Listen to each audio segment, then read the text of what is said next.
भारत में इस समय, आपको हैरान हो जाएंगे आप जानकर, इस समय लगभग 3 करोड़ लोग डेटिंग एप्स का इस्तेमाल करते हैं इस समय, और यह संख्या 2024 तक 5 करोड़ हो जाएगी। इसके अलावा हमारे देश में डेटिंग एप्स की जो इंडस्ट्री है वो लगभग 3,700 करोड़ रुपए की है, जो अगले 2 वर्षों में लगभग 6,500 करोड़ रुपए की इंडस्ट्री बन जाएगी। नोट करने वाली बात यह है कि आज भारत के युवा हर रोज औसतन 3.5 घंटे डेटिंग एप्स पर बिताते हैं किसी नए दोस्त की तलाश में, और इनमें भी 70% युवा ऐसे हैं जो छोटे शहरों के हैं।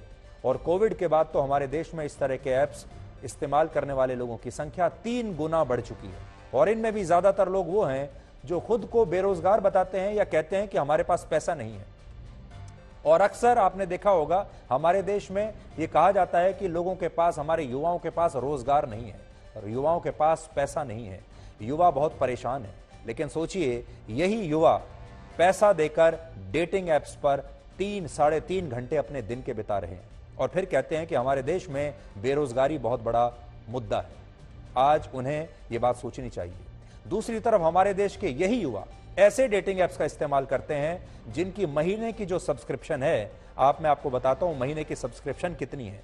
500 रुपए से लेकर महीने की सब्सक्रिप्शन है 2,500 रुपए तक। अब आप सोचिए, हमारे देश के युवा 500 से 2,500 रुपए तक की सब्सक्रिप्शन लेकर इन डेटिंग एप्स के सदस्य बने हुए हैं।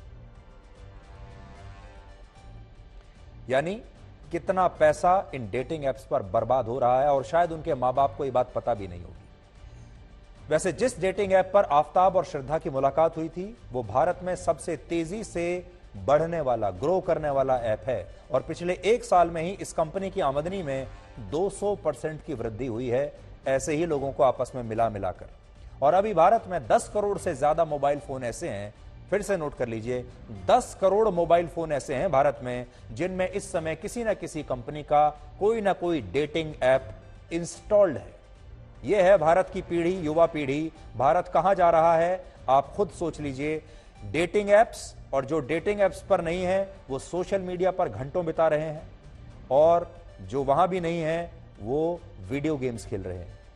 आज हमें रिसर्च के दौरान एक और बड़ी अहम बात पता चली कि इन ऐप्स का इस्तेमाल करने वाले 70% से ज्यादा युवा कभी भी अपने प्रोफाइल पर अपने बारे में सही जानकारी नहीं देते, और वो अपने प्रोफाइल में इन डेटिंग एप्स पर ऐसी बातें लिखते हैं जिनसे उनकी असली प्रवृत्ति और उनके स्वभाव को कभी पहचाना नहीं जा सकता। और जब तक 2 लोग एक दूसरे को पहचानते हैं तब तक बहुत देर हो चुकी होती है। इसलिए इस तरह के डेटिंग एप्स पर लोग अपने बारे में सिर्फ अच्छी बातें लिखते हैं, बड़े झूठ लिखते हैं, और वर्चुअल मीटिंग्स में, वर्चुअली जब बातचीत होती है तो अपना एक बेहतरीन रूप एक दूसरे के सामने पेश करते हैं। असली रूप क्या होता है वो आपने इस केस में देख लिया।